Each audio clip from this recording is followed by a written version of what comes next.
Hello students, welcome back to my channel. आज हम लोग एक नया चैप्टर पढ़ने वाले हैं और चैप्टर का नाम है स्केलर्स एंड वेक्टर्स। तो चलिए शुरू करते हैं स्केलर्स एंड वेक्टर्स। अब कोई भी फिजिकल क्वांटिटी क्या होती है ये हम लोगों ने लास्ट लेक्चर में देखा था। यूनिट्स एंड डायमेंशन में हम लोगों ने देखा था। तो कोई भी अगर फिजिकल क्वांटिटी है तो इसको दो कैटेगरीज में डिवाइड किया जाता है। एक क्वांटिटी को बोला जाता है स्केलर क्वांटिटी और दूसरी क्वांटिटी को बोला जाता है vector quantity. Scalar quantity and vector quantity, ये अलग तरह का बाइफर्केशन है जो हम लोगों ने यूनिट्स एंड डायमेंशन में पढ़ा था कि फिजिकल क्वांटिटी को फंडामेंटल क्वांटिटी और डेराइव्ड क्वांटिटी में डिवाइड किया जाता है। वो अलग तरह का बाइफर्केशन, ये अलग तरह का बाइफर्केशन, ठीक है। तो एक क्वांटिटी को बोला जाता है स्केलर क्वांटिटी, दूसरी क्वांटिटी को बोला जाता है वेक्टर क्वांटिटी। क्या होता है, कुछ क्वांटिटीज को कंप्लीटली एक्सप्रेस करने के लिए हमको सिर्फ मैग्नीट्यूड बोल देना, सिर्फ मैग्नीट्यूड बता देना इज सफिशिएंट। जैसे मैंने पूछा तुम्हारा मास कितना है तो तुमने बोला 50 KG 60 KG. That information is sufficient for me to know what is your mass, ठीक है। ये नहीं बोलना पड़ेगा कि हाँ 50 केजी इस डायरेक्शन में, 60 केजी इस डायरेक्शन में, नहीं बोलना पड़ता है। मैंने पूछा ये लेक्चर कितना लंबा चलने वाला है, तुमने बोला 1 घंटा, वो इन्फॉर्मेशन भी सफिशिएंट है। मैंने पूछा आज का टेम्परेचर क्या है, तुमने बोला 30 degree Celsius, that information is sufficient, ठीक है। तो ऐसी क्वांटिटी को जिनको एक्सप्रेस करने के लिए सिर्फ वैल्यू बोल देना, वैल्यू को हम लोग मैग्नीट्यूड बोलते हैं, है ना, सिर्फ मैग्नीट्यूड बता देना is sufficient, is known as scalar quantity, is known as scalar quantity. जिस क्वांटिटी के पास सिर्फ मैग्नीट्यूड होगा, है ना, उन क्वांटिटीज को हम लोग स्केलर क्वांटिटी बोलते हैं। एग्जाम्पल मैंने बता दिए, क्या क्या एग्जाम्पल बता दिए, एक बता दिया मास, है ना, फिर मैंने बोल दिया था टाइम, फिर टेम्परेचर, और भी कुछ क्वांटिटीज आएगी जो हम लोग लिखेंगे अभी, ठीक है। और वेक्टर क्वांटिटी क्या होती है, वेक्टर क्वांटिटी के लिए जैसे अभी कुछ क्वांटिटीज को एक्सप्रेस करने के लिए सिर्फ मैग्नीट्यूड बोल देना सफिशिएंट नहीं होता है, उनके लिए डायरेक्शन भी बोलनी पड़ती है। एग्जाम्पल के लिए जैसे मान लो हम लोग इंस्टीट्यूट पे है, सब लोग इंस्टीट्यूट में है हम लोग, और तुमने पूछा मुझसे कि सर आपका घर कहाँ पे है ना। अब मैं तुम्हें बिल्कुल पसंद नहीं करता, मुझे तुमको घर पे बुलाना भी नहीं है, ठीक है। तो मैंने बोला कि यहाँ से, लेकिन मुझे जवाब भी देना है, ठीक है। तो मैंने बोला कि यहाँ से 2 किलोमीटर दूरी पे, यहाँ से 2 किलोमीटर दूरी पे है। तो 2 किलोमीटर दूरी कहाँ पे, कौन सी डायरेक्शन में, ये तो मैंने बताया नहीं, है ना। हो सकता है 2 किलोमीटर इस डायरेक्शन में, हो सकता है 2 किलोमीटर इस डायरेक्शन में, हो सकता है 2 किलोमीटर इस डायरेक्शन में, या कोई भी डायरेक्शन हो सकती है। बहुत इनफाइनाइट नंबर ऑफ डायरेक्शन है। तो क्या तुम मेरी, सिर्फ मुझे मेरा इतना बोल देना कि तुम मेरा घर यहाँ से 2 किलोमीटर दूरी पे है, तुम कभी मेरे घर तक पहुँच पाओगे? आंसर है इसका नहीं, कभी नहीं पहुँच पाओगे, है ना। तो उसके लिए मुझे, अगर मुझे तुम्हें सच में घर पे बुलाना है तो मुझे एक ये तो बताना ही पड़ेगा कि 2 किलोमीटर दूरी पे, और साथ में ये भी बताना पड़ेगा कि कौन सी डायरेक्शन में, किस डायरेक्शन में, ठीक है। तो बेसिकली मुझे, अगर मेरा घर यहाँ पे है, अगर मेरा घर यहाँ पे है तो बेसिकली मुझे एक डिस्प्लेसमेंट वेक्टर बताना पड़ेगा, डिस्प्लेसमेंट वेक्टर बताना पड़ता है, ठीक है। तो ऐसी क्वांटिटी जिसके पास मैग्नीट्यूड भी हो, है ना, और साथ ही साथ उसकी डायरेक्शन भी हो, उसको कंप्लीटली एक्सप्रेस करने के लिए मैग्नीट्यूड भी बोलना पड़े और डायरेक्शन भी बोलना पड़े, ऐसी क्वांटिटीज को हम लोग वेक्टर क्वांटिटी बोलते हैं। इस क्वांटिटी को हम लोग वेक्टर क्वांटिटी बोलते हैं, ठीक है। एक और एग्जांपल लेते, जैसे मैंने मान ले यहाँ पे 2 kg का ब्लॉक रखा, है ना, और ये 2 kg का ब्लॉक जो है वो आउटर स्पेस में रखा ताकि ग्रेविटेशनल फोर्स वगैरह आपको कंसिडर ना करना पड़े। 2 kg का ब्लॉक हम लोग ने आउटर स्पेस पे रखा और इस पे मान ले मैंने 10 न्यूटन का फोर्स लगाया, 10 न्यूटन का फोर्स लगाया, और मैंने तुमसे क्वेश्चन पूछा कि ये 2 kg का ब्लॉक कहाँ पे जाने वाला है, क्या तुम कभी बता पाओगे?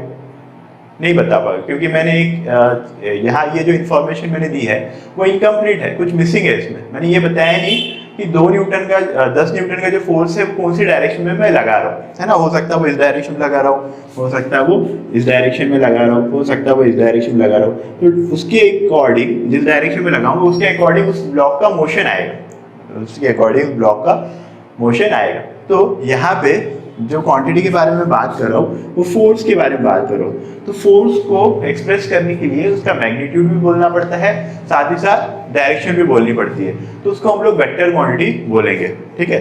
तो वेक्टर क्वांटिटी क्या क्या थी, सबसे पहले हम लोगों ने पढ़ा था डिस्प्लेसमेंट, फिर उसके बाद हम लोगों ने पढ़ा था फोर्स।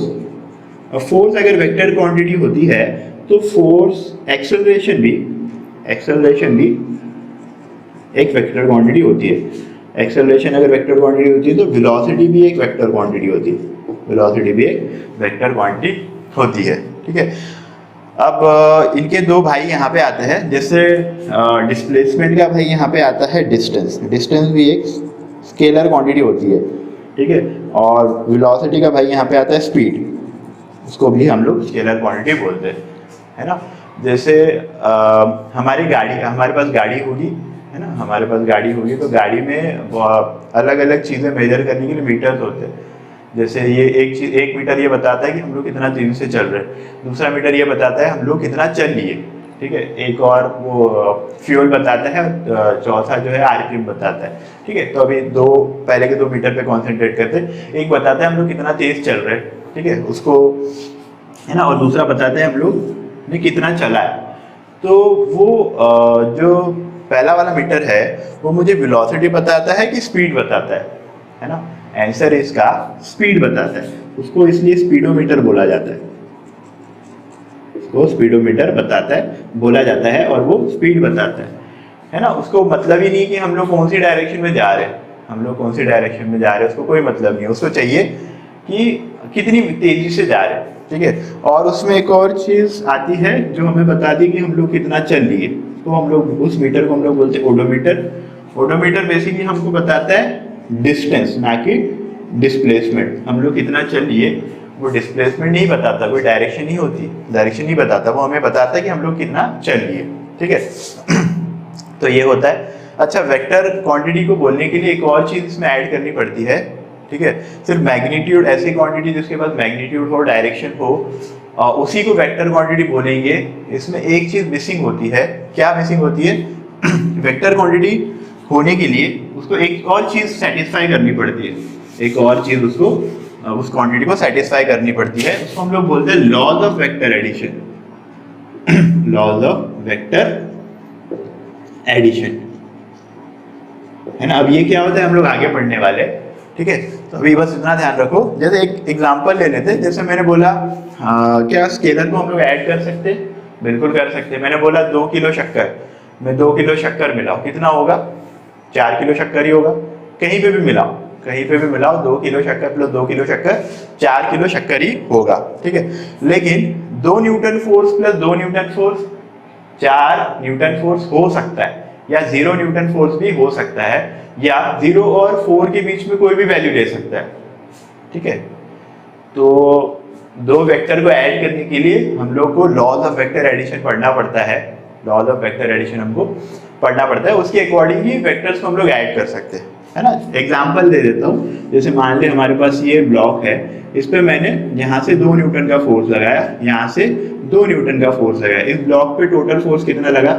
4 न्यूटन का फोर्स इस डायरेक्शन में लगा। ठीक है, अभी इसी में अब मैंने अगर 2 न्यूटन का फोर्स इधर से लगा दिया और 2 न्यूटन का फोर्स इधर से लगा दिया, तो नेट फोर्स इस पे 0, नेट फोर्स इस पे 0। तो मैं यही बोल रहा था कि 2 + 2 4 भी हो सकता है, 2 न्यूटन प्लस 2 न्यूटन 4 न्यूटन भी हो सकता है, 2 न्यूटन प्लस 2 न्यूटन 0 न्यूटन भी हो सकता है। और हम लोग आगे बढ़ेंगे कि बीच में, इनके बीच में F1 ये फोर्स और ये फोर्स के बीच में एंगल हम लोग चेंज करेंगे, तो नेट फोर्स जो है कुछ भी वैल्यू ले सकता है 0 से 4 के बीच में। ठीक है, तो इसको उतार लीजिए, फिर हम लोग डेफिनेशन देखते हैं। चलिए, तो हम लोग अभी स्केलर क्वांटिटी और वेक्टर क्वांटिटी की डेफिनेशन देख लेते हैं। स्केलर क्वांटिटी क्या होती है? The quantity which has magnitude but does not have direction is known as scalar quantity. Magnitude हो, डायरेक्शन ना हो, उसको स्केलर क्वांटिटी बोलेंगे। एग्जांपल के लिए mass, time, temperature, work, power, work, distance और पावर। वर्क और पावर, वर्क जैसे मैंने इतना जूल वर्क किया, तो उसमें सिर्फ मैग्नीट्यूड बोलना पड़ता है, डायरेक्शन नहीं होती है उसकी, उसको हम लोग स्केलर क्वांटिटी बोलेंगे। और सिमिलरली पावर, जैसे बल्ब, इलेक्ट्रिक पावर की बात होती है, बल्ब का पावर 0 वैट, 100 वैट, 10 वैट, है ना। तो ये सब ये उसमें सिर्फ उसमें मैग्नीट्यूड बोलना पड़ता है, डायरेक्शन ही बतानी पड़ती है, तो वो भी एक स्केलर क्वांटिटी होती है। फिर आता है वेक्टर क्वांटिटी। वेक्टर क्वांटिटी में क्या है? Quantity which has magnitude as well as direction but and which also follows laws of vector addition, and which also follows laws of vector addition is known as vector quantity, है ना। जिस quantity के पास magnitude भी हो, direction भी हो और laws of vector addition को भी फॉलो करिए, इंपॉर्टेंट है लॉज ऑफ वेक्टर एडिशन, इसको फॉलो करना चाहिए, है ना। तो उस क्वांटिटी को हम लोग वेक्टर क्वांटिटी बोलेंगे। एग्जांपल में डिस्प्लेसमेंट, वेलोसिटी, एक्सेलरेशन ये सब जानते हैं, फोर्स भी जानते हैं। एरिया, एरिया एक वेक्टर क्वांटिटी होता है। हम लोग ने मैथ्स में बचपन में curved surface area, flat total surface area हम लोग ने निकाला था, लेकिन उसमें कभी एरिया की डायरेक्शन नहीं ली, एरिया की डायरेक्शन नहीं ली। लेकिन एक्चुअल में एरिया एक वेक्टर क्वांटिटी होती है और आगे हायर क्लासेस में हम लोग एरिया को वेक्टर जैसे ही ट्रीट करेंगे, एरिया को वेक्टर जैसे ही ट्रीट करेंगे। अब डाउट ये आता है कि सर अगर एरिया वेक्टर है तो एरिया की डायरेक्शन कैसी है, ठीक है। तो मान ले ये बुक है, ये बुक का मेरे को एरिया निकालना है, ठीक है। तो इस एरिया तो लेंथ मैग्नीट्यूड तो मैं मेजर करके निकालूंगा स्केल से, और डायरेक्शन लेने की बात आएगी तो डायरेक्शन एरिया की परपेंडिकुलर टू सरफेस लिया जाता है। एरिया की डायरेक्शन परपेंडिकुलर टू सरफेस लिया जाता है। जैसे ये सरफेस है तो इसको परपेंडिकुलर, अब इस सरफेस पे एक सरफेस पे हम लोग दो परपेंडिकुलर बना सकते हैं, एक तो ऐसी है ना अपवर्ड वाली, और दूसरी हम लोग इस तरह से नीचे, ठीक है। तो दो परपेंडिकुलर बना ले सकते। तो कौन सी डायरेक्शन लेनी है, क्या दोनों डायरेक्शन लेनी है या कोई एक लेनी है, और वो कोई एक लेनी है तो कौन सी लेनी है। तो इसके लिए परेशान होने की जरूरत नहीं, एरिया वेक्टर की डायरेक्शन हम लोग कोई भी ले सकते, परपेंडिकुलर टू सरफेस या तो अपवर्ड ले सकते या तो डाउनवर्ड ले सकते। लेकिन अगर एक प्रॉब्लम में हम लोग ने कोई एक पर्टिकुलर डायरेक्शन ले ली है तो पूरा क्वेश्चन होने तक वो डायरेक्शन लेके ही सॉल्व करना है, वो डायरेक्शन लेके ही सॉल्व करना है। ऐसा मत कर देना कि थोड़ा क्वेश्चन, थोड़ा आधा क्वेश्चन तुमने एरिया वेक्टर की डायरेक्शन अपवर्ड लेके सॉल्व किया, आधे में थोड़ा कैलकुलेशन मुश्किल हो रहे थे तो तुमने एकदम से डायरेक्शन चेंज कर दी, क्योंकि सर ने बोला था कि डायरेक्शन कोई भी ले सकते। तो एक क्वेश्चन में एक ही डायरेक्शन लेनी है ना, एक क्वेश्चन में एक ही डायरेक्शन लेनी है, या तो अपवर्ड लो या तो डाउनवर्ड लो, लेकिन एक क्वेश्चन खत्म होने तो एक ही डायरेक्शन लेके सॉल्व करना है, ठीक है। तो एरिया वेक्टर की डायरेक्शन भी हमको पता चल गई, ठीक है। अब इसमें कुछ इंपॉर्टेंट पॉइंट्स है बोले, ठीक है। अब ये इंपॉर्टेंट पॉइंट्स जो हम लोगों ने बोला था, पहले तो पहला पॉइंट हम लोगों ने पढ़ लिया था, direction of area vector is taken perpendicular to surface, surface के परपेंडिकुलर लेना है। कौन सा परपेंडिकुलर, ये वाला कि ये वाला, तो कोई भी ले लो कोई फर्क नहीं पड़ता, लेकिन एक क्वेश्चन में एक ही डायरेक्शन लेके सॉल्व करना है, ठीक है। एक और पॉइंट इसमें इंपॉर्टेंट होता है, सम क्वांटिटीज होती है, कुछ क्वांटिटीज होती है जिनके पास मैग्नीट्यूड भी होता है और उनके पास डायरेक्शन भी होती है, लेकिन वो laws of vector addition follow नहीं करते। तो वैसी क्वांटिटीज को हम लोग वेक्टर क्वांटिटीज नहीं बोलते, उसको हम लोग टेंसर क्वांटिटीज बोलते हैं। एग्जांपल के लिए इलेक्ट्रिक करंट जो है वो एक वेक्टर क्वांटिटी, एक इलेक्ट्रिक करंट जो है वो एक टेंसर क्वांटिटी है। इलेक्ट्रिक करंट के पास मैग्नीट्यूड भी होता है 2 एम्पियर 4 एम्पियर करंट, डायरेक्शन भी होती है, लेकिन वो laws of vector addition follow नहीं करती, इसलिए उसको हम लोग वेक्टर क्वांटिटी नहीं बोलते, है ना। जैसे अगर मान ली यहाँ से 2 एम्पियर करंट आ रहा है, यहाँ से 2 एम्पियर करंट आ रहा है और ये एंगल मान ली 30 डिग्री है, और यहाँ से बताओ कितना करंट जाएगा, है ना। तो यहाँ से टोटल करंट जो जाएगा 4 एम्पियर जाएगा। अब मान ले मैंने ये एंगल चेंज कर दिया, इन दोनों के बीच का एंगल चेंज कर दिया और ये एंगल 90 कर दिया, है ना, ये एंगल 90 कर दिया। तो और यहाँ से फिर से वही 2 एम्पियर करंट जा रहा था और यहाँ से 2 एम्पियर करंट ही जा रहा था, तो यहाँ पे कितना होगा, टोटल करंट 4 एम्पियर होगा, ठीक है। तो ये एंगल चेंज करने से है ना, इन दो क्वांटिटीज के बीच का जो एंगल है, डायरेक्शन के बीच का एंगल है, वो चेंज करने से टोटल फोर्स या टोटल जो क्वांटिटी है उसमें चेंज नहीं हो रहा है, इसलिए। और एक्चुअल में वेक्टर को अगर हम लोग ऐड करते हैं तो एंगल चेंज करने की वजह से टोटल जो क्वांटिटी होगी दोनों के सम में चेंज आता है, लेकिन ये चीज यहाँ पे फॉलो नहीं हो रही, इसलिए इसको हम लोग बोलते हैं कि ये वेक्टर क्वांटिटी नहीं है, इसको एक नई क्वांटिटी बोला जाता है, tensor quantity, TENSOR, tensor quantity, ठीक है। समझ में आ गया, उतार लीजिए। आगे चलते हम लोग रिप्रेजेंटेशन ऑफ वेक्टर। चलिए, तो हम लोग आगे देखेंगे रिप्रेजेंटेशन ऑफ वेक्टर्स, ठीक है। अब वेक्टर को किस तरह से रिप्रेजेंट किया जाता है, तो जैसे हम लोग कोई बुक पढ़ रहे हैं तो हमको देखते ही समझ में आना चाहिए जिस क्वांटिटी के बारे में हम लोग पढ़ रहे हैं तो वो फिजिकल क्वांटिटी कौन सी है, स्केलर क्वांटिटी है कि वेक्टर क्वांटिटी है। तो स्केलर को तो सिंपल रिप्रेजेंट किया जाता है, जैसे मास, मेरे को मास क्वांटिटी के बारे में बोलना है तो छोटा m में लिख लेता हूँ 50 kg या जितना भी है, मान लें मुझे स्पीड के बारे में बोलना है, तो स्पीड इक्वल टू 50 मीटर पर सेकेंड, दिस इंफॉर्मेशन है ना। तो इसको इस तरह से रिप्रेजेंट किया जाता है। लेकिन अगर हमको वेक्टर के बारे में पढ़ना है, वेक्टर को बारे में पढ़ना है, तो वेक्टर को अलग तरह से रिप्रेजेंट किया जाता है। वेक्टर को अलग तरह से रिप्रेजेंट किया जाता है। इसके दो रिप्रेजेंटेशन होते हैं, एक होता है सिंबॉलिक रिप्रेजेंटेशन।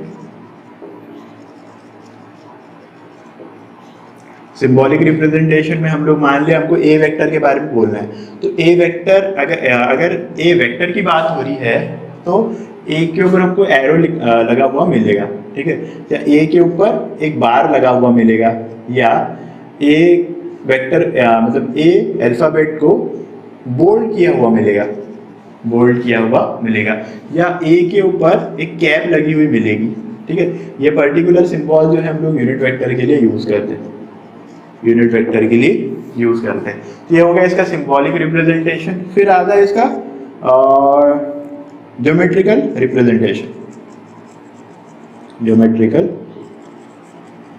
रिप्रेजेंटेशन, अब ज्योमेट्रिकल रिप्रेजेंटेशन ऑफ वेक्टर जो है वो सिंपल है। इस तरह का एरो बना लो, इस तरह का एरो बना लो।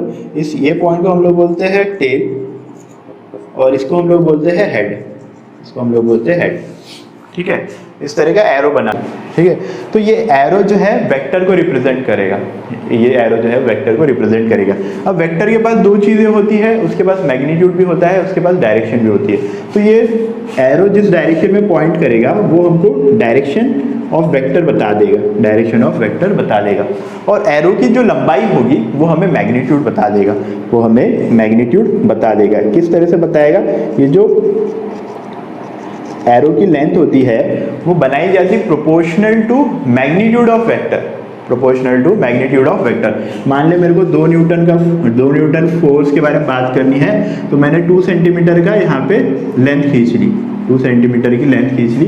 तो ए फोर्स तो यहाँ तो है ना, और स्केलिंग बोल दी कि 1 सेंटीमीटर इक्वल टू 1 न्यूटन। तो मैंने इसको 2 सेंटीमीटर लेंथ खींची, तो ये मुझे बता रहा है, ये लेंथ जो बता रही है वो फोर्स वेक्टर का मैग्नीट्यूड बता रहा है, और ये एरो की डायरेक्शन मुझे फोर्स की डायरेक्शन बता रही है, ठीक है। अब मान लें किसी जगह पे मैंने फोर्स है ना, किसी जगह पे इतना ये वेक्टर बना हुआ था, है ना, और स्केलिंग हमारी वही थी कि 1 सेंटीमीटर जो है 1 न्यूटन के बराबर है, ठीक है। तो इससे मेजर किया मैंने, इससे मेजर किया और मैंने देखा कि यार इसकी लेंथ जो है वो 10 सेंटीमीटर आ रही है, 10 सेंटीमीटर आ रही है। तो 10 सेंटीमीटर अगर इसकी लेंथ होगी तो फोर्स कितना होगा? फोर्स होगा 10 न्यूटन, ठीक है।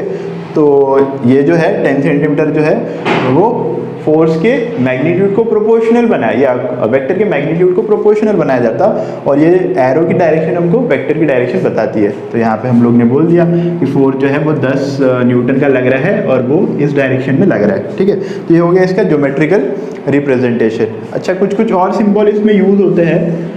जैसे कभी कभी क्या होता है, हमको सिर्फ वेक्टर के मैग्नीट्यूड से ही काम होता है, वेक्टर के मैग्नीट्यूड से ही काम होता है।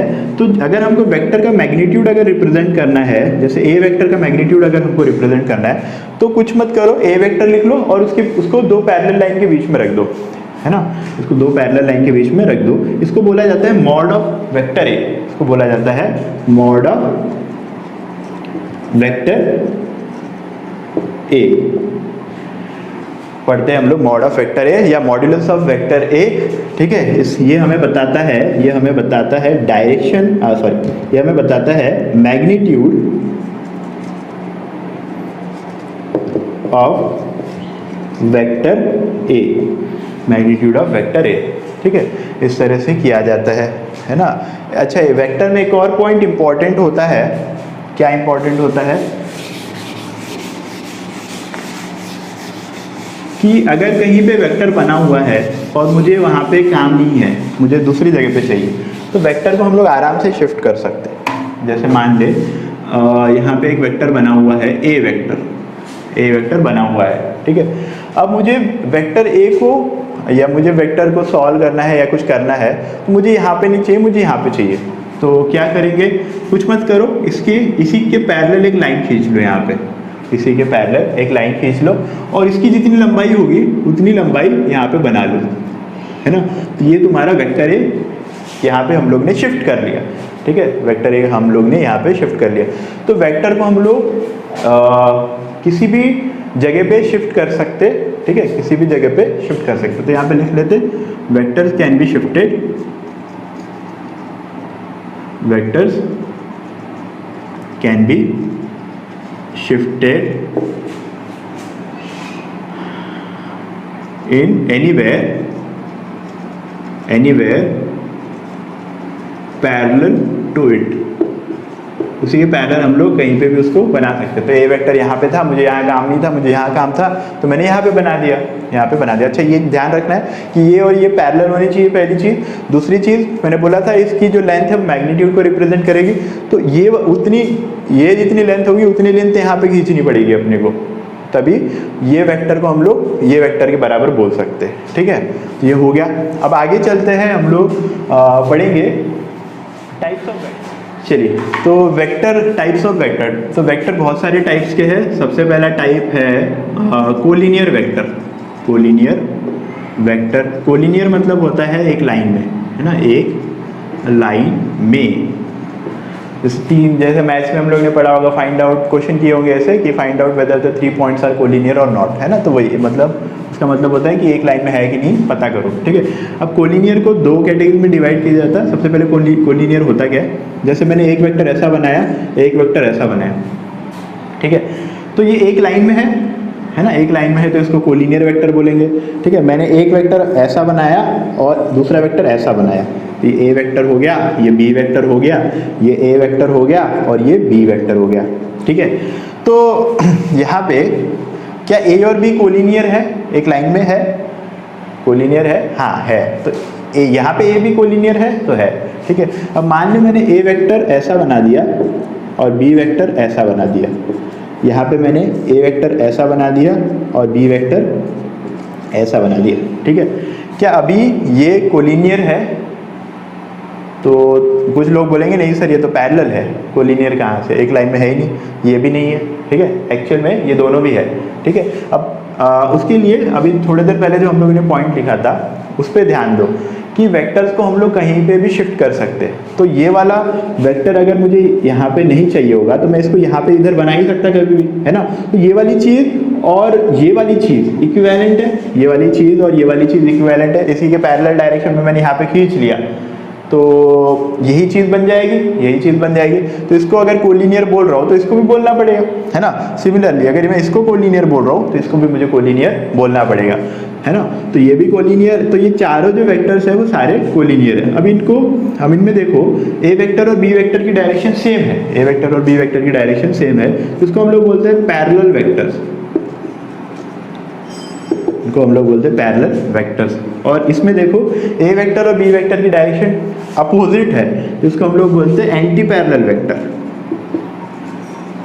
Anti parallel vectors. तो पैरेलल वेक्टर में क्या होना चाहिए, है ना, पैरेलल वेक्टर में डायरेक्शन सेम होनी चाहिए, एंटी पैरेलल वेक्टर में डायरेक्शन अपोजिट होनी चाहिए, ठीक है। तो ये पहला टाइप था कोलिनियर वेक्टर। आगे चलते हैं, नेक्स्ट आता है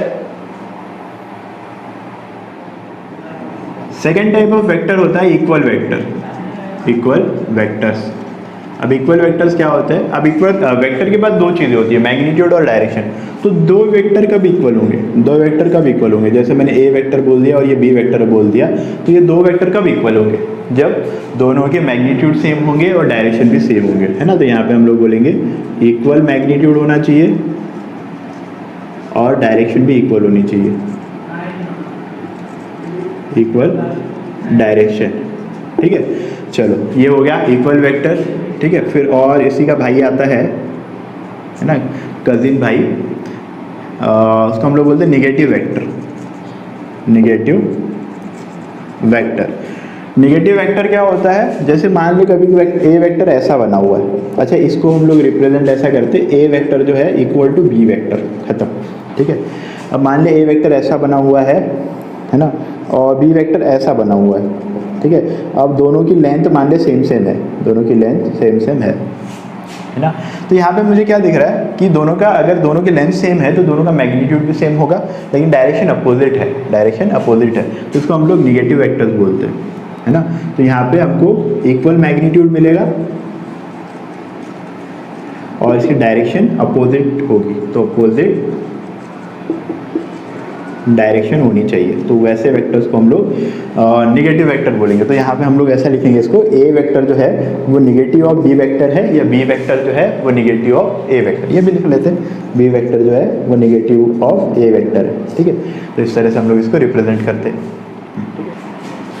चलिए, तो नेक्स्ट है हमारा कोप्लेनार वेक्टर। कोप्लेनार वेक्टर क्या होता है? कोप्लेनार वेक्टर होता है कि दो वेक्टर जो है अगर सेम प्लेन में लाई करते हैं तो उसको हम लोग कोप्लेनार वेक्टर बोलेंगे। जैसे मान ले एक वेक्टर मैंने ऐसा बनाया है ना, ये एक वेक्टर और ये दूसरा वेक्टर, तो ये दोनों एक प्लेन में लाई कर रहे हैं। वो प्लेन क्या है?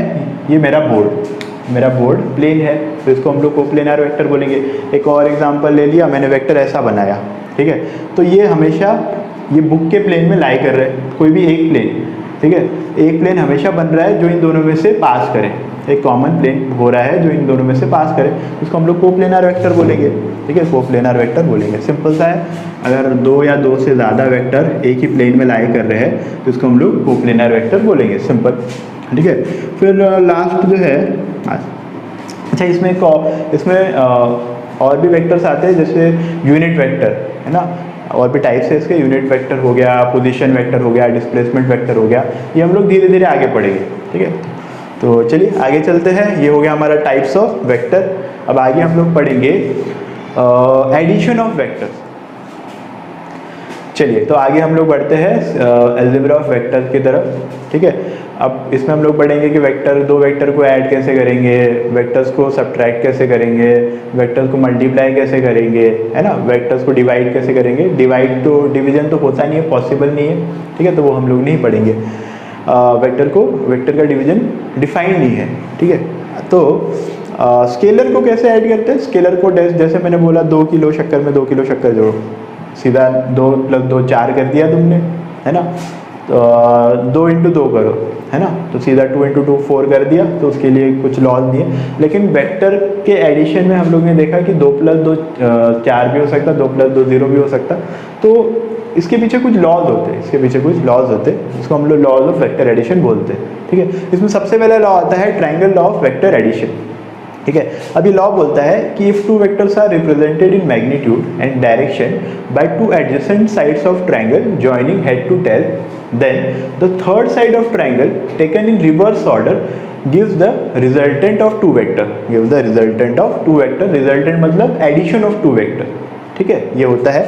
इसका मतलब ये है कि अगर तुमको बोला गया कि ये एक वेक्टर दिया गया ए वेक्टर, ठीक है, और यहाँ पे तुम्हें बी वेक्टर दिया गया, सच दैट इसकी टेल, बी वेक्टर की tail should coincide with the head of first vector, ठीक है। तो ये बोल रहा है कि थर्ड साइड ऑफ ट्रायंगल, अब ये ट्रायंगल कंप्लीट नहीं है, ट्रायंगल कंप्लीट करने के लिए हमको एक लाइन खींचनी पड़ेगी ऐसी, है ना, ये ट्रायंगल कंप्लीट कर दिया हम लोगों ने। तो third side of triangle taken in reverse order मतलब क्या हुआ? अब देखो ध्यान से, ये वेक्टर इस डायरेक्शन में है, ये वेक्टर इस डायरेक्शन में है, अगर तुम ऐसा बनाओ सेम ऑर्डर अगर लो तो ये एंटी क्लॉकवाइज सेंस हो रहा है। अगर सेम ऑर्डर अगर लिखा होता तो इस तरह की डायरेक्शन हम लोग लेते, है ना, ये इधर गया, ये इधर गया, ये तीसरा इधर है, तो एंटी क्लॉकवाइज घूम रहा है, तो सेम ऑर्डर हो गया। लेकिन इसमें क्या बोला है? रिवर्स ऑर्डर में लेना है। रिवर्स ऑर्डर में मतलब इसके अपोजिट लेना पड़ेगा अपने को। तो थर्ड वेक्टर जो है रिजल्टेंट वेक्टर हमको इस तरह से बनाना पड़ेगा, रिजल्टेंट वेक्टर हमको इस तरह से बनाना पड़ेगा। तो ये रिजल्टेंट वेक्टर है। रिजल्टेंट वेक्टर मतलब ए वेक्टर प्लस बी वेक्टर का सम, ए वेक्टर प्लस बी वेक्टर का सम, है ना। तो ये हमको समझ में आ गया। अभी इसको यूज़ कैसे करें, तो एक क्वेश्चन करके देख लेते हैं हम लोग, ठीक है। तो इसको लिख लीजिए, एक क्वेश्चन करके देखते हैं। एक फोर्स इस डायरेक्शन में लग रहा है, दूसरा फोर्स इस डायरेक्शन में लग रहा है, और हमको बोला गया कि दोनों फोर्स को ऐड करके बताओ कि नेट फोर्स कितना आएगा, है ना। दो फोर्सेस 10 न्यूटन फोर्स और 10 न्यूटन फोर्स को ऐड करके बताना है कि टोटल फोर्स किसी भी उस बॉडी पे कितना लग रहा है। अच्छा, एक फोर्स जो है हॉरिजॉन्टल लग रहा है, दूसरा फोर्स 53 डिग्री एंगल बनाता हुआ लग रहा है हॉरिजॉन्टल के साथ, ठीक है। अब इसको हम लोगों ने क्या पढ़ा है? ट्रायंगल ऑफ वेक्टर एडिशन, ठीक है। तो इसको यूज़ कैसे करेंगे? सबसे पहले हम लोग क्या करेंगे, अगर वेक्टर को हमको बनाना है तो हमको पता है कि इसकी लेंथ जो है ना, इसकी length should be proportional to magnitude of vector, है ना। इसकी length should be proportional to इसके मैग्नीट्यूड ऑफ वेक्टर, ठीक है। तो हम लोग क्या करते हैं, एक स्केलिंग कर लेते हैं। अब वेक्टर को अगर लेंथ में न्यूटन फोर्स को तो हम लोग ऐसे इसमें नहीं बना सकते, ठीक है। तो हम लोग क्या करते हैं, स्केलिंग करते हैं। हम लोग बोलते हैं, हम लोग ने एक स्केल ले ली, ठीक है, और बोला कि यार इस स्केल में 1 सेंटीमीटर जो है वो 1 न्यूटन के बराबर है। 1 सेंटीमीटर जो है वो 1 न्यूटन के बराबर। और तो 10 सेंटीमीटर मतलब, या 10 न्यूटन मतलब 10 सेंटीमीटर के बराबर, 10 न्यूटन मतलब 10 सेंटीमीटर के बराबर। अब मैंने क्या किया, स्केल ली, स्केल यहाँ पे रखी हॉरिजॉन्टल में, और यहाँ से 10 न्यूटन फोर्स या 10 सेंटीमीटर लेंथ खींच ली, है ना। ये तुम खुद प्रैक्टिस करना। 10 सेंटीमीटर लेंथ खींच ली, ठीक है, एक वेक्टर बन गया मेरा, है ना। तो ये F1 फोर्स, F1 वेक्टर मैंने बना लिया, F1 वेक्टर मैंने बना लिया। फिर और क्या करना था, फिर ये वाला फोर्स देखा, ये भी तो 10 न्यूटन का है, तो फिर से मुझे स्केल 10 सेंटीमीटर की स्केल मैंने यहाँ पे रखी। अब लेकिन मेरे को ये वेक्टर जो है इस हॉरिजॉन्टल के साथ 53 डिग्री एंगल पे बनाना था। तो मैंने क्या किया, प्रोट्रैक्टर लिया, 53 डिग्री मार्क किया, है ना। 53 डिग्री यहाँ पे इस तरह से मार्किंग की, और यहाँ से मैंने 10 सेंटीमीटर लेंथ खींच ली, ठीक है, 10 सेंटीमीटर लेंथ खींच ली। तो ये F2 फोर्स को रिप्रेजेंट करेगा, F1 फोर्स रिप्रेजेंट कर दिया, F2 फोर्स रिप्रेजेंट कर दिया, ठीक है। अब क्या करना है, अब कुछ मत करो, यहाँ पे स्केल रखो, है ना। अभी ये 10 सेंटीमीटर नहीं है, ज़्यादा है इसमें बोर्ड में, ठीक है। तुम अपने कॉपी में बना के देखना, अपने आप एग्जैक्ट आंसर मिलेगा तुम्हें, ठीक है। तो अपन ने क्या किया, अभी देखो अब पढ़ाया गया ट्रायंगल लॉ के अकॉर्डिंग कि ये जो है वो रिजल्टेंट बताएगा। अच्छा, एरो मैंने यहाँ पे बनाया, बना सकते, कोई दिक्कत नहीं है अपने को, लेकिन चलो हम लोग यहीं पे बनाते हैं, ठीक है। तो ट्रायंगल लॉ बोलता है कि ये तुम्हें रिजल्टेंट देगा। रिजल्टेंट वेक्टर मतलब ए वेक्टर प्लस बी वेक्टर का, या ए वेक्टर और बी वेक्टर का सम, ठीक है। तो ये कर लिया अपन ने। अब इसकी ये लेंथ जो है वो क्या, इसको ये जो लेंथ है वो बेसिकली इसको क्या बताना चाहिए, दोनों वेक्टर के एडिशन का मैग्नीट्यूड, दोनों वेक्टर के एडिशन का मैग्नीट्यूड। और ये जो एरो पॉइंट कर रहा है वो उसको दोनों वेक्टर के एडिशन की डायरेक्शन, दोनों वेक्टर के एडिशन से जो नेट फोर्स निकलेगा उसकी डायरेक्शन। तो डायरेक्शन तो मेजर करना बहुत सिंपल, प्रोट्रैक्टर रख दिया और मेजर कर लिया, ठीक है। अभी मेरे को वेक्टर की लेंथ भी तो चाहिए, है ना। ये एंगल मैंने मेजर कर लिया कि हाँ कितना एंगल पे लग रहा है रिजल्टेंट फोर्स, ठीक है, ये सब कर लिया अपन ने। फिर अभी मेरे को मैग्नीट्यूड भी चाहिए था, रिजल्टेंट वेक्टर, दो वेक्टर के सम का मैग्नीट्यूड भी चाहिए था। तो मैंने क्या किया, मैंने ये किया, हाँ, तो मैंने क्या किया, मैंने स्केल ली और यहाँ पे रख दी, यहाँ पे रख दी, और इसकी लेंथ को मेजर कर लिया, इसकी लेंथ को मेजर कर लिया। तो अगर ये F1 की वैल्यू तुम 10 लोगे और ये एंगल 53 डिग्री पे F2 की वैल्यू को 10 बनाओगे, यहाँ पे 10 न्यूटन बनाओगे लेंथ, तो ये वैल्यू जो आएगी स्केल से मेजर करोगे तो ये लेंथ जो आएगी वो आएगी 17.88 या 17.9, है ना अप्रॉक्सीमेटली। ये तो तुम्हारे मीटर सेंटीमीटर स्केल में ये नहीं मिलेगी वैल्यू, 17.9 सेंटीमीटर तुमको ये लेंथ मिलेगी अगर तुम प्रॉपरली विदाउट कोई एरर करते हो तो, ठीक है। तो ये किया। अब हमको पता है कि 1 सेंटीमीटर की वैल्यू 1 न्यूटन के बराबर है, तो 10 सेंटीमीटर की वैल्यू कितनी होगी, है ना। 10 सेंटीमीटर वैल्यू कितनी है, 10 सेंटीमीटर है, तो 17.9 सेंटीमीटर की वैल्यू 17.9 न्यूटन, है ना। तो नेट फोर्स जो है, नेट फोर्स मतलब रिजल्टेंट फोर्स का मैग्नीट्यूड या force F1 plus F2 vector का मैग्नीट्यूड हो रहा है, तो ऐसा मैग्नीट्यूड लिख लेने का, है ना। इसको हम लोग लिखेंगे, कितना आएगा ये 17.9 न्यूटन। तो इस तरह से हम लोग ट्रायंगल लॉ यूज कर सकते हैं, ठीक है। तो ये हो गया, ये हम लोगों ने ट्रायंगल लॉ यूज किया। चलो लिख लो और ये ट्राई करके देखना, बढ़िया से आंसर मिलेगा तुम्हें। अब थोड़ा बहुत एरर तो होगा ही होगा, है ना, एरर तो होगा ही होगा, लेकिन अप्रॉक्सीमेटली मिलेगा। चलिए, तो हम लोगों ने ट्रायंगल लॉ में पढ़ा। ट्रायंगल लॉ में हम लोग ने स्केल यूज़ करके हम लोगों ने नेट फोर्स की वैल्यू निकाली थी, ठीक है।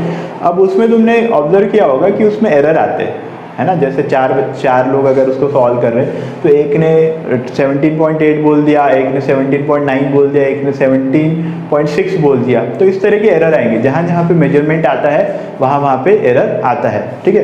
तो इट्स मतलब अगर हमको रियल वैल्यू चाहिए, है ना, हमको अगर एक्चुअल वैल्यू चाहिए तो हमको कोई अगर फॉर्मूले से वो वैल्यू हम लोग डिराइव करते हैं तो वो ज़्यादा एक्यूरेट आती है। फॉर्मूले से अगर हम लोग वैल्यू डिराइव करते हैं तो ज़्यादा एक्यूरेट आती है।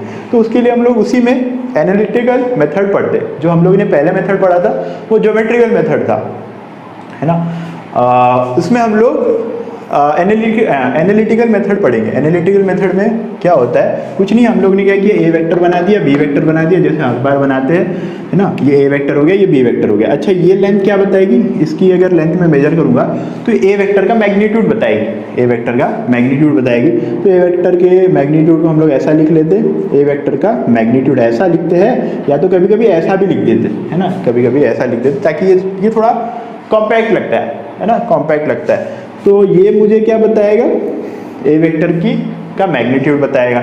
ये लेंथ मेरे को क्या बताएगा, बी वेक्टर का मैग्नीट्यूड बताएगा। ये वाली लेंथ बी वेक्टर का मैग्नीट्यूड बताएगा, ठीक है। अब मैंने क्या किया, थोड़ा बहुत कंस्ट्रक्शन किया। कंस्ट्रक्शन करने के लिए मैंने यहाँ से एक परपेंडिकुलर ड्रॉप की, किसको, ये वाली लाइन को, है ना, ये वाली लाइन को परपेंडिकुलर ड्रॉप की, ठीक है। तो ये एंगल हो गया 90 डिग्री, 90 डिग्री हो गया। अब ये ट्राइंगल को थोड़ा नाम दे देते, तो मैंने बोला पी क्यू, है ना, आर, और इसको एस बोल दो, P Q R S triangle हो गया, ठीक है।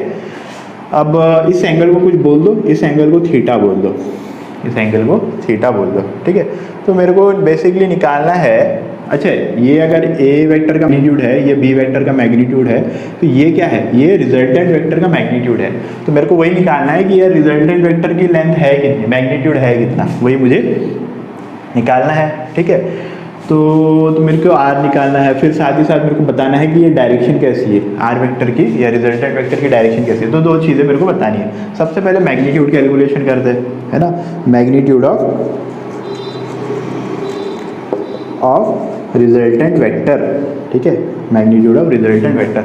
अब इसमें कुछ नहीं, थोड़ा बहुत ट्रिग्नोमेट्री हमको यूज़ करना पड़ेगा, ठीक है। तो मैंने बोला अच्छा ये है, ये लेंथ मेरे को पता है b, है ना, इसको मान ले मैंने x बोल दिया, इसको मैंने y बोल दिया, है ना, x और y बोल दिया। तो क्या मैं यहाँ पे थोड़ा बहुत ट्रिग्नोमेट्री लगा सकता इस वाले ट्राइंगल में, है ना, आर क्यू एस ट्राइंगल में, आर क्यू एस ट्राइंगल में मैंने थोड़ा बहुत ट्रिग्नोमेट्री लगाया। ट्रिग्नोमेट्री में मैंने सबसे पहले लिखा कॉस थीटा, कॉस थीटा कितना होता है, और यहाँ पे मैंने लिख दिया साइन थीटा कितना होता है। तो कॉस थीटा कितना आएगा, x by b, x by b, कोई दिक्कत नहीं है। तो x की वैल्यू आ गई हमारे पास b cos theta. Similarly sine theta क्या लिखूंगा, साइन थीटा लिखूंगा y डिवाइडेड बाय b, है ना। कॉस थीटा होता है adjacent upon hypotenuse, sine theta होता है अपोजिट अपॉन हाइपोटेनस, ठीक है। तो y डिवाइडेड बाय b, ठीक है। तो y की वैल्यू आ गई तुम्हारे पास b साइन थीटा, कोई दिक्कत नहीं थी यहाँ तक, है ना। चलो आ गया भाई, मज़ा आ गया, आगे चलते, है ना। तो मैंने अब पूरा ट्राइंगल देखा, ये वाला ट्राइंगल देखा, पी आर एस ट्राइंगल देखा। तो पी आर एस ट्राइंगल देखा मैंने, तो एस पे 90 डिग्री है, ठीक है। अरे ये तो राइट एंगल ट्राइंगल हो गया। तो राइट एंगल ट्राइंगल में तो हम लोग यार ये लिख सकते, है ना, पाइथागोरस थ्योरम लगा सकते। तो लगाया मैंने, तो मैंने बोला दिस लेंथ का स्क्वायर प्लस दिस लेंथ का square should be equal to this length का स्क्वायर। मतलब मेरे बोलने का मतलब है r square should be equal to ये लेंथ का स्क्वायर। अब ये लेंथ कितनी है, ये तो ए है और ये एक्स है, तो ए प्लस एक्स, तो ए प्लस एक्स का स्क्वायर प्लस ये वाली लेंथ वाई का स्क्वायर। एक्स और वाई की वैल्यू हम लोग यहाँ से पुट कर देंगे, ठीक है। तो यहाँ पे आ गया a plus b cos theta का square plus b sine theta का स्क्वायर, ठीक है। कोई दिक्कत नहीं है हमको ये लिखने में। अब इसको खोल दो, a square plus 2ab cos theta plus b square cos square theta plus b square sine square theta, ठीक है। अब एक प्रॉपर्टी तुमने 10th में पढ़ी होगी, sign square theta plus cos square theta is 1, ठीक है। तो अगर मैं इसमें से दोनों में से बी स्क्वायर कॉमन ले लूँ तो यहाँ पे cos square theta plus sign square theta बचेगा, ठीक है। तो वो उसकी वैल्यू 1 आ जाएगी। तो हमारे पास बचा a square plus 2ab cos theta plus यहाँ पे बचा बी स्क्वायर। तो रिजल्टेंट वेक्टर का मैग्नीट्यूड आ गया, रिजल्टेंट वेक्टर का मैग्नीट्यूड आ गया under root of a square plus b square plus 2ab, है ना। ये बहुत इंपॉर्टेंट फॉर्मूला है, ये हमको याद रखना है। A square plus b square plus 2ab cos theta, ये हमको फॉर्मूला याद रखना है, आगे बहुत जगह पे काम आएगा, ठीक है। इस तरह से रिजल्टेंट वेक्टर का मैग्नीट्यूड निकाल लिया, ठीक है। और अपने को क्या निकालना था, डायरेक्शन निकालनी थी। तो डायरेक्शन के लिए मान लिया मैंने इसको रेफरेंस लाइन कंसीडर किया, ये वाली पी क्यू वाली जो लाइन है इसको रेफरेंस लाइन कंसीडर किया, और अगर ये एंगल मैं बता दूं अल्फा एंगल, तो कन्वे हो जाएगा कि यार रिजल्टेंट वेक्टर कहाँ पे लग रहा है ना। तो मैं अगर चलो मैं अल्फा निकाल लेता, तो डायरेक्शन ऑफ रिजल्टेंट वेक्टर, तो मैग्नीट्यूड तो मैंने निकाल लिया, अब डायरेक्शन में निकाल लेता। डायरेक्शन के लिए मैंने क्या किया, कुछ नहीं किया, बस ध्यान से देखा, ये वाला ट्रायंगल ध्यान से देखा और इसमें थोड़ा बहुत ट्रिग्नोमेट्री लगा दिया, ठीक है। तो यहाँ पे मैंने ट्रिग्नोमेट्री में लगाया tan थीटा, तो tan थीटा में क्या लिखूंगा, ये tan अल्फा, ये एंगल अल्फा है, तो tan अल्फा equal to y divided by a plus x, है ना। तो y divided by a plus x, तो y और x की वैल्यू पुट कर दो, तो हमारे पास है b sine theta divided by a plus b cos theta, हो गया। तो अल्फा की वैल्यू इस तरह हम लोग निकाल रहे हैं। अब मान लें इसको सॉल्व करने के बाद कोई दो पर्टिकुलर फोर्सेस के लिए या कोई पर्टिकुलर दो वेक्टर के लिए ये वैल्यू निकल के, है ना, ये वैल्यू सॉल्व करने के बाद 1 आ गए, 1 आ गए मतलब tan अल्फा की वैल्यू 1, तो अल्फा की किस वैल्यू पे, tan की वैल्यू 1 होती है, तो एंगल है मतलब आंसर है अल्फा की वैल्यू 45 डिग्री होनी चाहिए। तो 45 अल्फा की वैल्यू मेरे पास आ गई कि 45 डिग्री होना चाहिए। 1/√3 आ गया, मान ले 1/√3 कब होती है, जब tan की जब अल्फा होता है 30 डिग्री, ठीक है। √3 कब होती है, जब अल्फा की वैल्यू होती है 60 डिग्री, ठीक है। तो इस तरह से हम लोग इसको निकाल सकते हैं। तो हम लोग ने रिजल्टेंट वेक्टर का अगर रिजल्टेंट वेक्टर निकालना है तो उसका मैग्नीट्यूड भी निकालना था, डायरेक्शन भी निकालना था, तो हम लोग ने मैग्नीट्यूड भी निकाल लिया और डायरेक्शन भी निकाल लिया, ठीक है। इसमें एक और इम्पॉर्टेंट चीज़ है, कभी कभी क्या होता है, ये बेसिकली क्या तुमने निकाला है, alpha angle. Alpha angle is the angle made by resultant with vector A, angle made by resultant with vector ए।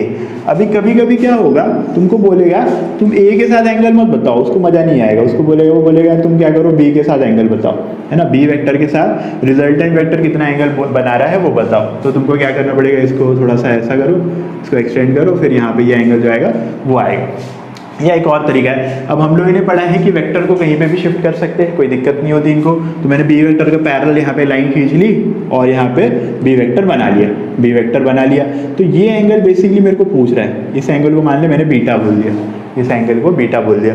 अब ध्यान से देखो, ये लाइन और ये लाइन पैरेलल है, तो ये वाला एंगल और ये वाला एंगल मतलब theta should be equal to alpha plus beta होना चाहिए। क्यों ऐसा होना चाहिए, इसको बोलते हैं करस्पॉन्डिंग एंगल, ठीक है। तो थीटा की value should be equal to alpha plus beta, और मेरे को निकालना था बीटा, तो मैंने अल्फा निकाला था, तो थीटा माइनस अल्फा कर दिया, तो बीटा की वैल्यू आ गई, है ना। तो इस तरह से हम लोग इसको कैलकुलेट करेंगे। अब वो क्वेश्चन सॉल्व करते जो हम लोगों ने ज्योमेट्रिकल मेथड से किया था, ठीक है। उसको सॉल्व करके देखते कि हम लोग ने जो पढ़ा वो सही भी पढ़ा है कि गलत पढ़ा है, ठीक है। चलिए लिख लीजिए। अभी वहाँ पे हम लोगों ने 3 एंगल यूज़ किए थे। एक एंगल यूज़ किया था थीटा, अल्फा और बीटा, है ना। थीटा इज अल्फा, क्या बोला था हम लोगों ने, angle made by resultant with, short में लिखते angle made by r vector with vector a, है ना।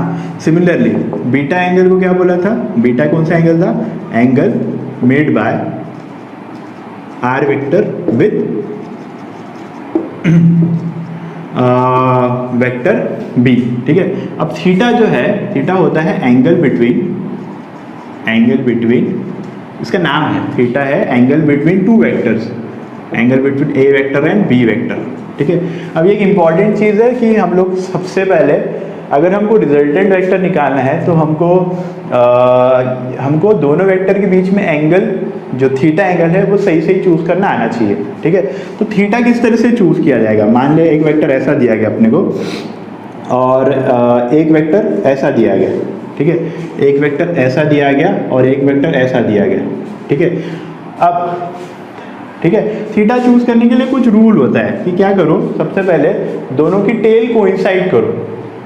जो दो वेक्टर के बीच में तुम थीटा एंगल निकाल रहे हो वो दोनों की टेल कोइंसाइड करो, है ना, उनकी टेल कोइंसाइड करो। उसके बाद उसके बाद अगर दो हम लोग लाइन बना लेते, दो वेक्टर बना लेते, दो लाइन बना लेते, तो यहाँ पे दो लाइन के बीच में दो अलग अलग एंगल आ सकते। कैसे? एक एग्जांपल के लिए ये वाला एक एंगल आ सकता है ना, ये वाला एक एंगल आ सकता, दूसरा एंगल ये आ सकता। तो दो एंगल पॉसिबल है, तो इनमें से कौन सा चूज करना है ना। तो थीटा के लिए रूल है कि थीटा चूज करने से पहले दोनों की टेल कोइंसाइड कराओ, दोनों की टेल ज्वाइन कराओ, उसके बाद उनके बीच का जो सबसे छोटा एंगल होगा, दोनों फिर भी दो एंगल बनेंगे, दो एंगल बनने के बाद जो दोनों में से सबसे छोटा एंगल होगा वो होगा एंगल बिटवीन टू वेक्टर्स, वो होगा एंगल बिटवीन टू वेक्टर्स, है ना। एग्जाम्पल के लिए अच्छा टेल कोइंसाइड कैसे कराएंगे, हमको पता है कि वेक्टर को हम लोग कहीं पे भी शिफ्ट कर सकते हैं। तो मैंने क्या किया, इस वेक्टर को इधर शिफ्ट कर दिया, इस वेक्टर को जब इधर शिफ्ट किया तो कोई दिक्कत नहीं है मेरे को। तो दोनों की टेल कोइंसाइड हो गई, दोनों की टेल कोइंसाइड होगी, तो ये एंगल इनके बीच में एंगल कौन से बन रहे हैं, एक एंगल ये और एक दूसरा एंगल ये, ठीक है। तो मेरा रूल बोलता है थीटा का कि दोनों में से सबसे छोटा एंगल चूज करना है, तो ये होगा एंगल बिटवीन टू वेक्टर। इसलिए जो वो एंगल थीटा लिया था वो एंगल बिटवीन टू वेक्टर्स था, वो एंगल बिटवीन टू वेक्टर्स था। अब सेम लॉजिक यहाँ पे लगा के देखते, तो मैंने बोला अब इसको कैसे करें, तो इसको इधर शिफ्ट कर लिया, इसको इधर शिफ्ट कर लिया, है ना। तो ये वेक्टर इधर बन गया और ये वेक्टर इधर बन गया, ठीक है। अब दो एंगल बने, ये एक एंगल, ये दूसरा एंगल, तो इनमें से कौन सा वाला एंगल लेना है, तो कौन सा एंगल बिटवीन टू वेक्टर्स होगा, ये वाला एंगल बिटवीन टू वेक्टर्स होगा। तो ये यहाँ पे ये वाला एंगल थीटा है, ठीक है। तो इस तरह से हमको थीटा सही चूज करना आना चाहिए, है ना। एक क्वेश्चन कर लेते तब समझ जाएगा अपने को कि एंगल बिटवीन टू वेक्टर्स कौन सा होगा। अच्छा पहले लिख लेते पॉइंट, टू फाइंड थीटा है angle between two vector, join the tails of two vectors, join the tails of two vector and choose the smallest angle between them, ठीक है।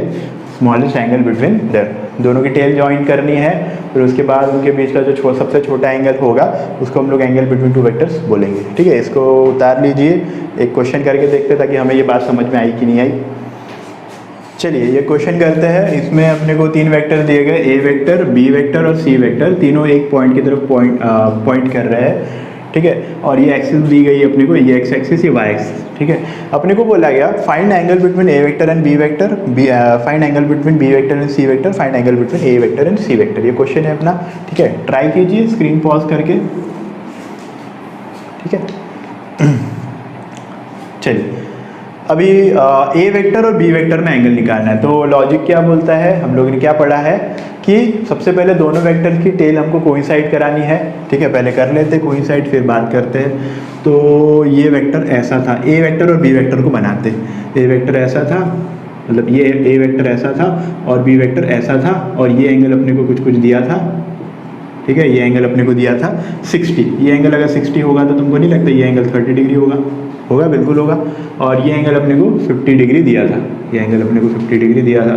फिर मैंने क्या किया, टेल ज्वाइन करनी थी, टेल ज्वाइन करनी तो मैंने टेल ज्वाइन कर ली, ये वाली और ये वाली। टेल ज्वाइन करने के लिए इसको आगे शिफ्ट करना पड़ेगा, इसको आगे शिफ्ट कर लिया, और इस वाले वेक्टर को भी आगे शिफ्ट कर लिया, इस वाले वेक्टर को आगे शिफ्ट कर लिया। तो ये बी वेक्टर हो गया, ये ए वेक्टर हो गया। अब मैग्नीट्यूड लेंथ इक्वल होनी चाहिए वैसे, ठीक है, लेकिन हमारे इसमें दिख नहीं रही। अब ये एंगल और ये एंगल, ये टोटल एंगल और ये एंगल इक्वल हो जाएगा। क्यों एंगल इक्वल होगा, वर्टिकली अपोजिट एंगल, ठीक है। तो ये अगर 80 है तो ये भी 80 डिग्री हो जाएगा। अब देखो ध्यान से, ये दो वेक्टर में ना, ये दो वेक्टर्स के बीच में दो एंगल पॉसिबल थे, एक एंगल ये था और दूसरा एंगल था तुम्हारा ये पूरा ऐसा वाला, है ना। शॉर्टेस्ट एंगल सबसे दोनों में से छोटा एंगल तो यही होगा, है ना। और दोनों की टेल भी जॉइंट है, तो इसको यहाँ पे angle between a vector and b vector होगा तुम्हारा 80 डिग्री। तो ए का आंसर है तुम्हारा, पहले का आंसर है तुम्हारा 80 डिग्री, ठीक है। आगे चलते हैं, angle between b and c, angle between b and c. अब बी कहाँ पे है, बी यहाँ पे है, सी कहाँ पे, यहाँ पे है। फिर से वही चीज़ करनी है अपने को। तो बी ऐसा लग रहा था और सी हमारा ऐसा लग रहा था, कोई दिक्कत नहीं थी, हमको मज़ा आ रहा था, ठीक है। फिर मैंने क्या किया, थोड़ा बहुत एंगल मार्क करना पड़ेगा अपने को, तो इसको एंगल को 50 डिग्री ये अपने को दिया है, ठीक है।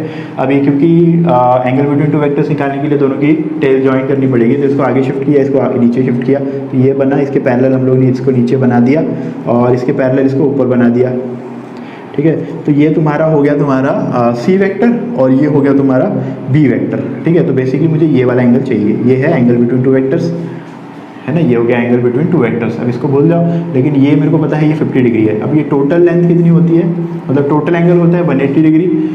180 में से 50 घटाओगे तो ये एंगल आएगा 130 डिग्री, है ना। तो angle between b vector and c vector is 130 degree, है ना। ये ए सी वेक्टर हो गया, ये बी वेक्टर हो गया, ऐसा है। तो इनके बीच में दो एंगल पॉसिबल थे, एक तो ये वाला पॉसिबल था, दूसरा ये यहाँ से ये पूरा घूम के, तो वो एंगल जो है ऑब्वियसली बड़ा आता, ठीक है। तो हमको टेल तो ज्वाइन करनी थी, साथ ही साथ दोनों में से छोटा एंगल लेना था। तो यहाँ पे थीटा की वैल्यू, ये एंगल बिटवीन टू वेक्टर्स हो गया 130 डिग्री। अब सी वाला तुम खुद ट्राई करना है, तुम्हें मैं नहीं करके दे रहा। अब चलते हैं एक और इम्पॉर्टेंट चीज़, एक स्पेशल ट्रायंगल के बारे में पढ़ते हैं, ठीक है। एक स्पेशल ट्रायंगल के बारे में पढ़ते हैं। स्पेशल ट्रायंगल ये ऐसा होता है, जैसे अगर तुमको एक राइट एंगल ट्रायंगल दिया है, ठीक है, और उसमें एक एंगल, एक ये राइट एंगल ट्रायंगल, तो ये एंगल 90 डिग्री हो जाएगा हमेशा, और उसमें कोई भी एक एंगल, ये एक 37 डिग्री दिया है, ठीक है, एक एंगल 37 डिग्री दिया है, तो दूसरा एंगल कितना हो जाएगा, 53 डिग्री हो जाएगा। ये ABC ट्रायंगल तुमको दिया है, इसमें एक एंगल, एक तो ऑब्वियसली राइट एंगल ट्रायंगल है तो एक 90 होगा, तो एक एंगल इसमें से या तो 37 दिया है तो एक एंगल 37 दिया तो दूसरा 53 हो जाएगा, या 53 दिया तो दूसरा 37 हो जाएगा, ये हमको पता है। अब इस ट्रायंगल की कुछ प्रॉपर्टी होती है, खास प्रॉपर्टी होती है। इसमें जो इनके साइड्स होते हैं, ये साइड और ये साइड, वो 3:4:5 के रेशियो में होते हैं, 3:4:5 के रेशियो में होते हैं। अब 5 वाला कौन सा है, 4 वाला कौन सा है और 3 वाला कौन सा है, ठीक है। तो 5 वाला तो ऑब्वियसली हाइपोटेनस सबसे बड़ा होता है, तो ये 5 वाला होगा, है ना। और एक प्रॉपर्टी हम लोग ने पढ़ी होगी मैथ्स में बचपन में, कि angle side opposite to greater angle is greater. तो ये वाला एंगल बड़ा है 53 डिग्री, तो इसकी अपोजिट वाली साइड बड़ी होगी, तो ये 4 होगा, ये 3 हो गया, ठीक है। तो खत्म, ये ट्रायंगल की ये प्रॉपर्टी है ना। अब इसमें हम लोग को ट्रिग्नोमेट्रिक रेशियोज पूछे जाते हैं, तो लिख लेते। जैसे मेरे को किसी ने पूछ लिया कि तुम बताओ साइन 37 कितना, तो मेरे को बताओ कि कॉस 37 कितना, कॉस 37 कितना, तो मुझे बताओ कि tan 37 कितना। और भी कॉस, है ना, कोसेक पूछ सकते हैं, कॉट पूछ सकते हैं, सेक पूछ सकते हैं, ठीक है। और यहीं पे और पूछ लिया अपने को कि बताओ तुम साइन 53 डिग्री कितना, कॉस 53 डिग्री कितना, tan 53 डिग्री कितना, ठीक है। ये हमको निकालने बोला गया, ठीक है। तो सिंपल हमारे पास, हमको ट्रिग्नोमेट्री अच्छे से आती है, ये हम लोग मान लेते हैं। तो साइन 37, साइन थीटा होता है opposite upon hypotenuse, opposite is 3, hypotenuse is 5, तो यहाँ पे आ जाएगा 3/5। कॉस 37, थीटा ये है, कॉस 37 मतलब एडजेसेंट डिवाइडेड बाय हाइपोटेनस, मतलब ये आ जाएगा 4/5, है ना। और tan 37 आ जाएगा 3/4, अपोजिट अपॉन एडजेसेंट, हो गया। चलो, साइन 53 की वैल्यू, साइन 53 की वैल्यू कितनी आएगी, 53 डिग्री एंगल अभी हमारा थीटा है, तो sine 53 is opposite upon adjacent, sorry opposite upon hypotenuse, opposite is 4 divided by hypotenuse is 5, cos 53 में 3 divided by 5, adjacent upon hypotenuse, tan 53 is 4 divided by 3, है ना। इस तरह से अब कोसेक पूछ लेंगे, सेक पूछ लेंगे, बस तुमको फॉर्मूला अगर पता है तो तुम निकाल सकते हो गया। अब वो क्वेश्चन को हम लोग अटेम्प्ट करते हैं जो हम लोग ने ज्योमेट्रिकल मेथड से किया था, ठीक है। तो चलो, उसको हम लोग ने जो फॉर्मूला पढ़ा था, रिजल्टेंट वेक्टर का, कि रिजल्टेंट ऑफ 2 वेक्टर्स, अगर 2 वेक्टर दिए जाए हमको, ए वेक्टर और ये बी वेक्टर दिया गया हमको, और हमको रिजल्टेंट वेक्टर का मैग्नीट्यूड, जो कि इनके दोनों का सम होगा, ए वेक्टर प्लस बी वेक्टर होगा, इसका मैग्नीट्यूड अगर हमको निकालने बोला गया, तो हम लोग ने लिखा था formula a² + b² + 2ab cos theta, ठीक है। अभी वो क्वेश्चन करते हैं जो हम लोग ने सबसे पहले किया था, उसमें हमको ए वेक्टर दिया था, ए वेक्टर का मैग्नीट्यूड हमको दिया था 10 न्यूटन, ठीक है। और यहाँ पे बी वेक्टर का मैग्नीट्यूड हमको दिया था, ये भी 10 न्यूटन दिया था। और ये वाला एंगल हमको दिया था वहाँ, ये वाला एंगल यहाँ पे क्या होगा, एंगल बिटवीन टू वेक्टर्स ही होगा, क्योंकि इसको अगर आगे शिफ्ट करेंगे तो टेल टेल कोइंसाइड होगी, और ये दोनों में सबसे छोटा एंगल होगा, तो ये एंगल बिटवीन टू वेक्टर्स होगा। और ये एंगल अपने को दिया था 53 डिग्री, ठीक है। तो थीटा हमको दिया था 53 डिग्री, और हम डायरेक्टली फॉर्मूला लगा के हम लोग रिजल्टेंट वेक्टर की वैल्यू निकाल सकते हैं। चलो निकाल लेते। तो रिजल्टेंट वेक्टर का magnitude equal to under root of a square मतलब 100 प्लस बी स्क्वायर मतलब 100 प्लस 2 इंटू 10 इंटू 10 मतलब 200 इंटू, है ना, इंटू यहाँ पे cos 53 की वैल्यू यहाँ पे लिख लेते पहले। cos 53 की वैल्यू कितनी होती है, यहाँ पे आ जाएगा 200 प्लस cos 53 की वैल्यू होती है 3/5, है ना। यहाँ पे हम लोगों ने लिखा 200 इंटू 3/5 लिखा। तो यहाँ पे आ जाएगा 5 1 जा 5 4 जा, तो यहाँ पे 120 आ जाएगा। तो अंडर रूट में आ गया 320, अंडर रूट में आ गया 320। अब इसको सॉल्व करना है अपने को, ठीक है। अब इसको तुमने स्क्वायर रूट निकालना सीखा होगा बचपन में। 320 का स्क्वायर रूट अगर हमको निकालना है तो हम लोग इसको इस तरह से डिवाइड करते हैं, पीछे वाले को अगर 3 ही डिजिट है तो पीछे वाले से हम लोग इसको मिला देते, ये 2 डिजिट रखते और इसको आगे वाले को 1, ठीक है। तो ये 1 है ना, 1 1 1, तो यहाँ पे आ जाएगा 1, तो यहाँ पे आ जाएगा 2, ठीक है। 220 आ गया यहाँ पे, और यहाँ पे आ जाएगा 2, ठीक है। तो और अभी क्या करते हैं, फिर यहाँ पे कोई एक डिजिट रखना पड़ता है, यहाँ पे एक डिजिट रखना पड़ता है, और दोनों को मल्टीप्लाई करना पड़ता है। तो हम लोग इसको सॉल्व करके देखते हैं। तो मान लिया मैंने 27 इंटू 7 किया, तो यहाँ पे आ जाएगा 49, है ना, 4 कैरी 7 to 14 189 आ गया, है ना। 28 इंटू 8 करके देखा, 28 इंटू 8 करके देखा, 28 तो 64, 6 कैरी 8 2 16 और 6 24, तो 224 इससे बड़ा आ गया, मतलब आंसर क्या आना चाहिए, ये 7। तो 27 7 जा, तो यहाँ पे आ जाएगा 189, ठीक है। तो और यहाँ पे 7 करना पड़ता है, और ये हो जाता है 34, ठीक है, 34 हो गया। फिर इसमें यहाँ से आंसर कितना आएगा, यहाँ पे आएगा 11 31, ठीक है, 31 आ गया, है ना। फिर यहाँ पे पॉइंट लगा दिया मैंने, पॉइंट लगाने के बाद यहाँ पे 2 0 लगा दो।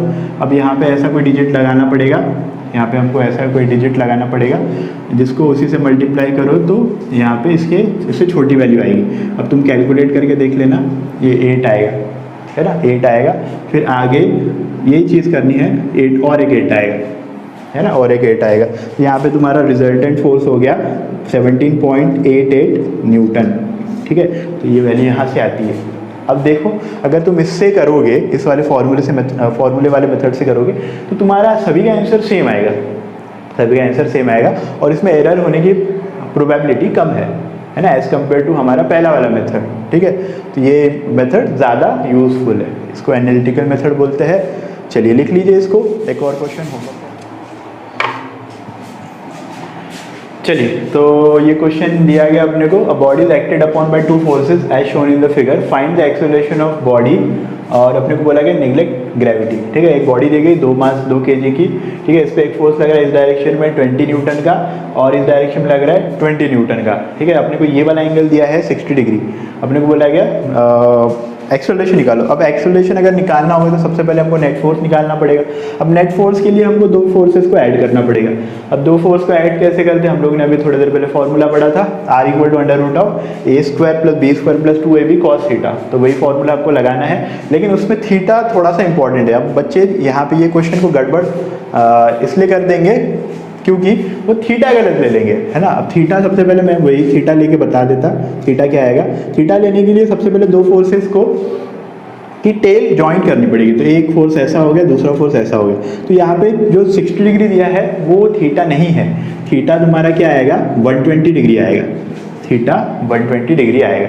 अब मुझे पता नहीं तुमने cos 120, cos 150, sin 150, sin 120 ये निकाला है कि नहीं, तो मैं थोड़ा बता देता। तो जैसे cos of 180 minus theta, cos of 180 minus theta होता है ना, cos of 180 minus theta minus cos theta. sin of 180 minus theta होता है sin थीटा, ठीक है। tan ऑफ 180 माइनस थीटा होता है tan थीटा, फिर और लिखते sine cos of 90 minus theta, 90 minus theta होता है साइन थीटा, ठीक है, ये तो पढ़ा होगा। फिर cos sine of 90 minus theta होता है कॉस थीटा, ठीक है। फिर tan ऑफ 90 माइनस थीटा होता है tan थीटा, ठीक है। तो जब तुम्हें cos 120 डिग्री की वैल्यू लिखनी पड़ेगी तो तुम इसको ऐसा लिख सकते, cos 120 को ऐसा खोल सकते कि अगर यहाँ पे मैं थीटा की वैल्यू 60 पुट कर दूँ तो cos 120 आ जाएगा, तो cos 120 equal to minus cos 60 degree, तो cos 60 की वैल्यू मुझे पता है, तो यहाँ पे पुट कर दूंगा मैं, अपने आप ही आंसर आएगा, ठीक है। तो इसको सॉल्व कर लेना है। अब कुछ और इम्पॉर्टेंट चीज़ में डिस्कस करते हैं, इम्पॉर्टेंट ये वो थोड़ा सा, अच्छा ये ट्रिग्नोमेट्री वाली चीज़ हम लोग बेसिक मैथमेटिक्स में पढ़ेंगे, ठीक है। तो अभी परेशान मत हो जाना, अरे ये कहाँ से आया, हम लोग पढ़ेंगे उसको डिटेल में। चलिए, तो अब क्या होता है, हम लोगों ने रिजल्टेंट वेक्टर का फॉर्मूला पढ़ा है, r equal to under root of a square plus b square plus 2ab cos theta, ठीक है। अब मान ले दोनों फोर्स अगर एक ही डायरेक्शन में लग रहे है ना, अगर दोनों वेक्टर एक ही डायरेक्शन में है, या है ना दोनों वेक्टर जो है वो परपेंडिकुलर डायरेक्शन में है, या दोनों वेक्टर जो है अपोजिट डायरेक्शन में है ना, या दोनों हाँ बस हो गया है ना, इतना ही करते। चलो, तो इसमें जो थीटा है तुम्हारा, इसमें जो थीटा है वो 0 डिग्री है, तो रिजल्टेंट जो आएगा तुम्हारा, रिजल्टेंट इक्वल टू ये cos 0 की वैल्यू 1 होती है, तो under root of a square plus b square plus 2ab आ जाएगा, तो under root of a plus b a square a plus b का स्क्वायर आ जाएगा, तो ए प्लस बी आ जाएगा, तो रिजल्टेंट की वैल्यू आ जाएगी सिंपल ए प्लस बी। ये वाली चीज़ रिजल्टेंट वाले फॉर्मूले से अलग है। इसमें क्या हो रहा है, सीधा सीधा दोनों वेक्टर के मैग्नीट्यूड को जोड़ दो, रिजल्टेंट का मैग्नीट्यूड निकालना है तो दोनों वेक्टर के मैग्नीट्यूड को जोड़ दो। जैसे 2 न्यूटन का फोर्स प्लस 2 न्यूटन का फोर्स 4 न्यूटन का फोर्स हो रहा था एक ही डायरेक्शन में, तो वो इसके वजह से हो रहा था, ठीक है। इसको हम लोग बोलते हैं मैक्सिमम रिजल्टेंट। दो, अगर मेरे को किसी ने पूछ लिया कि दो वेक्टर अगर दिया गया, दोनों वेक्टर का रिजल्टेंट मैक्सिमम कब होगा, जब दोनों के बीच में एंगल 0 डिग्री होगा, सिंपल। फिर अगर थीटा की वैल्यू 90 है, यहाँ पे थीटा की वैल्यू 90 है, तो इसका मतलब रिजल्टेंट जो आएगा वो कैसे आएगा, ये वाली चीज़ 0 हो जाएगी, तो under root of r equal to बचेगा a square plus b square, ठीक है। तो ये हो गया थीटा इक्वल टू या r equal to under root of a square plus b square, ठीक है। अब इस तरह का है, तो थीटा की वैल्यू हो गई 180 डिग्री। अच्छा, थीटा 180 कितना होता है, cos 180 होता है -1, cos 180 होता है -1। cos का ये इस तरह से टेबल याद रखो कि अगर यहाँ पे क्या होता है cos 0 की वैल्यू 1, इसके अपोजिट में माइनस लगा दो, इसके अपोजिट में माइनस लगा दो, तो ये cos के लिए लिख रहे हैं हम लोग, ठीक है। तो cos 180 -1, ठीक है। cos 90 0, cos थ्रू 270 ये भी 0, ठीक है। इसी तरह से हम लोग साइन का भी पढ़ सकते हैं, साइन के लिए ऐसा लिखेंगे sine 0 is 0, sine 180 is 0, sine π/2 या साइन 90 इज 1, साइन 270 इज -1। तो ये दो टेबल याद रहेंगे, और या नहीं याद रहते तो हम लोग मैथमेटिक्स में पढ़ेंगे, ठीक है। चलो, तो ये थीटा इक्वल टू 180 डिग्री हो गया, तो यहाँ पे रिजल्टेंट की वैल्यू मिनिमम आएगी, और वो मिनिमम वैल्यू होगी दोनों के मैग्नीट्यूड का सब्सट्रैक्शन, दोनों के मैग्नीट्यूड का सब्सट्रैक्शन। जैसे एक फोर्स अगर मान लो 4 न्यूटन है और यहाँ से 2 न्यूटन का लग रहा है, तो रिजल्टेंट आएगा 2 न्यूटन, ठीक है, रिजल्टेंट आएगा 2 न्यूटन, ठीक है, क्योंकि उसमें थीटा जो है 180 है। तो ये इसमें इंपॉर्टेंट या स्पेशल केसेस है। तो हम लोग ने आज triangle law of vector addition पढ़ लिया है। कल हम लोग या नेक्स्ट लेक्चर में हम लोग parallelogram law of vector addition पढ़ेंगे, ठीक है। तो थैंक यू।